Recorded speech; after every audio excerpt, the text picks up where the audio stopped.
What do you know about baseball? Yes, because you're going to the ball game. I saw it on the television, and I'm going to see it practically today. First time? First time. But I saw it on the television several times.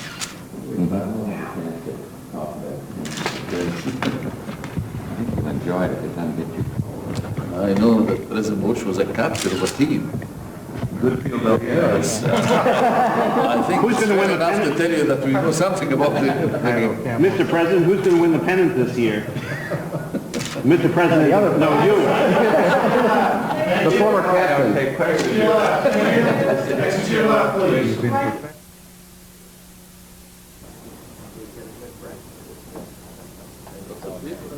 With your permission, I'll Yes, speak please. first and then ask Yes. you to... Well, it was a special pleasure for me to welcome our good friend, President Hosni Mubarak, to the White House this morning. Our personal relationship goes back several years. From the days we were both vice presidents, then through my visit to Cairo in 1986, and then our most recent meeting in Tokyo in February.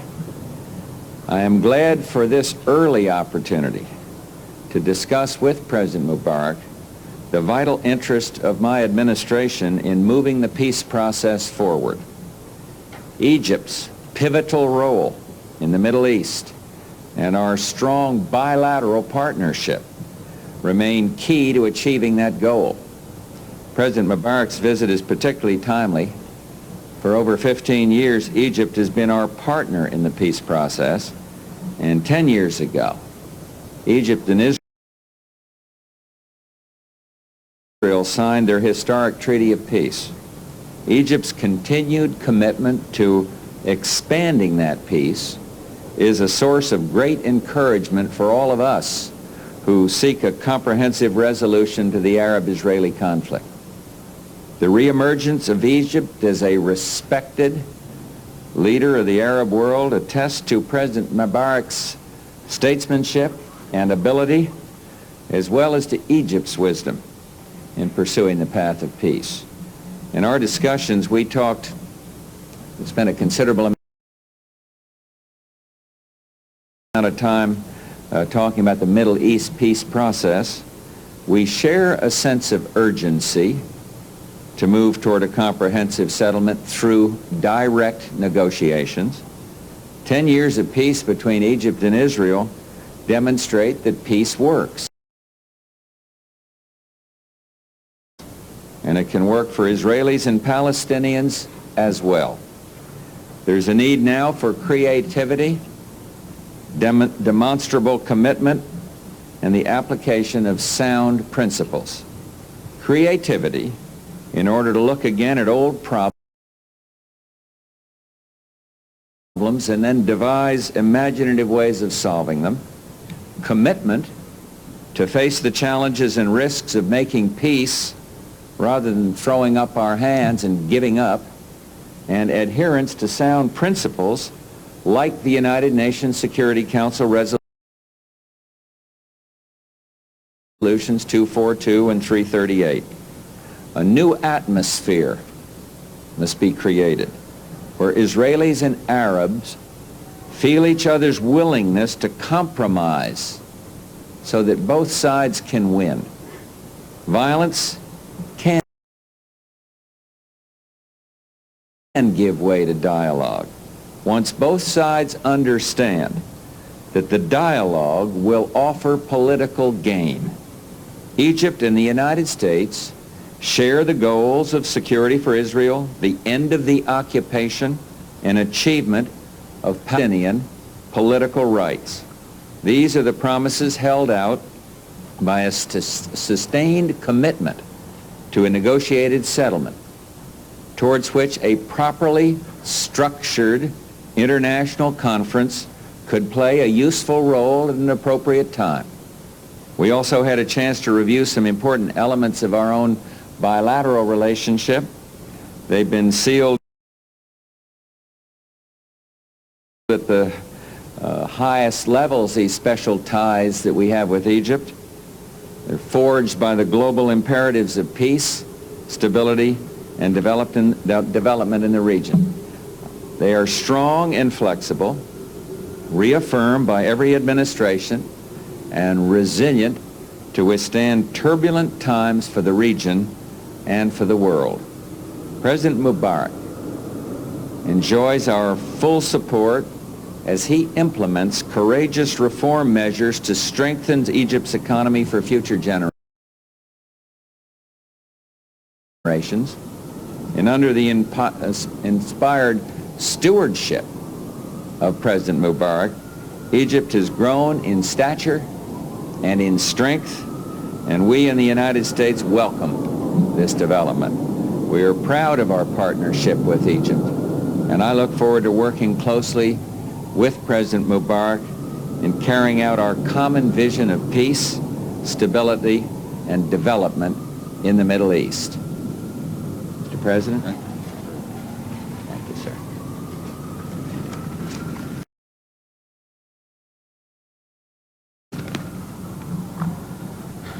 Once again, I meet with my old friend, President Bush, in an atmosphere of genuine friendship and mutual understanding.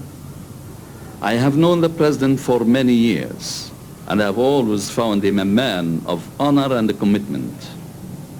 His vast experience and profound understanding of international problems have been skillfully employed for the good of his country and the cause of world peace.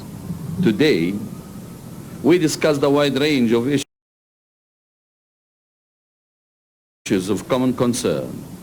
Naturally, we focused on matters related to the bilateral relations and the situation in the Middle East.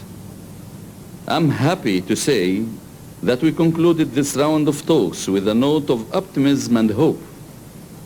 We are quite satisfied with the state of U.S.-Egyptian cooperation. Our steadily increasing interaction between our two peoples constitutes a cornerstone of the policy of our two countries. We are equally determined to cement this friendship even further. As President Bush said, our commitment to the promotion of peace in the Middle East is a paramount one that takes priority over any other concern. To us, peace is not only a cherished ideal, but also a practical necessity. We believe that the area stands at a historic crossroads that is certain to affect the future of many generations. It's our sacred duty to exert maximum effort in order to widen the scope of peace and remove the remaining obstacles to a just and a comprehensive settlement. The past few months have witnessed several breakthroughs. The PLO has accepted unequivocally the requirements for peace. An Arab consensus has emerged in favor of peace and reconciliation. The United States initiated a dialogue with the PLO, thus enabling itself to communicate directly with all parties to the conflict. A majority of the Israeli people is shaping up in support of peace. World powers are adopting constructive policies designed to help the parties reach agreement. In short, the situation is ripe for an active effort more than ever before. The United States has contributed greatly to the process of bringing about this remarkable change. It remains highly qualified to play a pivotal role during the months ahead. We found ourselves in agreement on most issues at stake. Together, we believe that for any settlement to be durable, it should be a comprehensive one that addresses all aspects of the dispute, particularly the Palestinian problem. That settlement should be achieved through direct negotiations between Israel and all Arab parties within the framework of the International Peace Conference. The basis of the negotiation is Security Council Resolution 242 and 338, the principle of land for peace, security for all parties concerned, and realization of the legitimate national rights of the Palestinian people. We are both opposed to the annexation of the occupied territories as firmly as we stand against any irredentist claims and vengeful acts. We reject the policies that result in the continuation of violence and escalation of tension. I discussed with President Bush some ideas designed to activate the peace process and facilitate starting the negotiations. On the other hand, we expressed deep concern over recent developments in Lebanon and agreed to double our efforts in order to help the Lebanese people put an end to their tragedy and resume their peaceful mission. Last but not least, we discussed certain African problems, and I was pleased to find President Bush aware of the urgent need for a concerted action on Southern Africa and the debt problem. Again, I enjoyed the meeting with our dear friend, President Bush today, and I am looking forward to pursuing with him our friendly talks tomorrow. Thank you. Oh, no, thank you, sir, very much.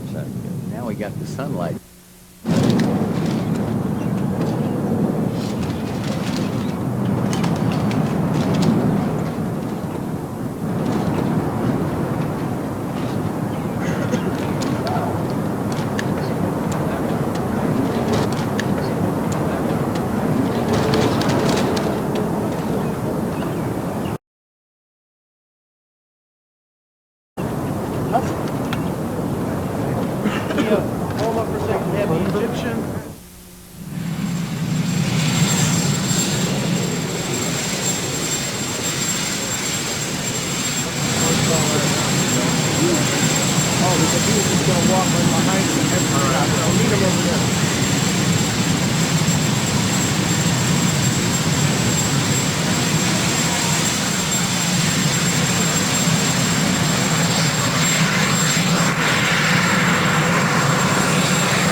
Field and join Master of Ceremonies John Miller.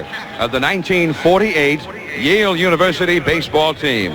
He bats right-handed, he throws left. He's the 41st President of the United States, George Bush.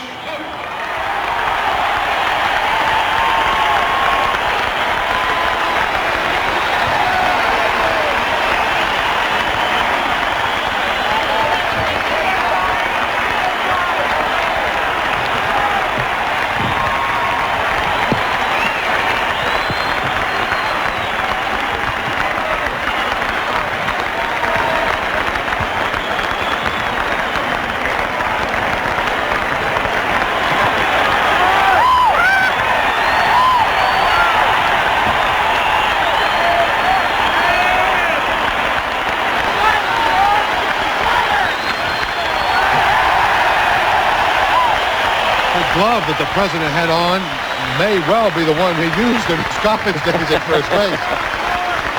He was a fine first baseman at Yale University, and You can imagine the security that is surrounding this ballpark this afternoon. We were affected by it. We're restricted to certain areas of the ballpark for much of the morning and afternoon.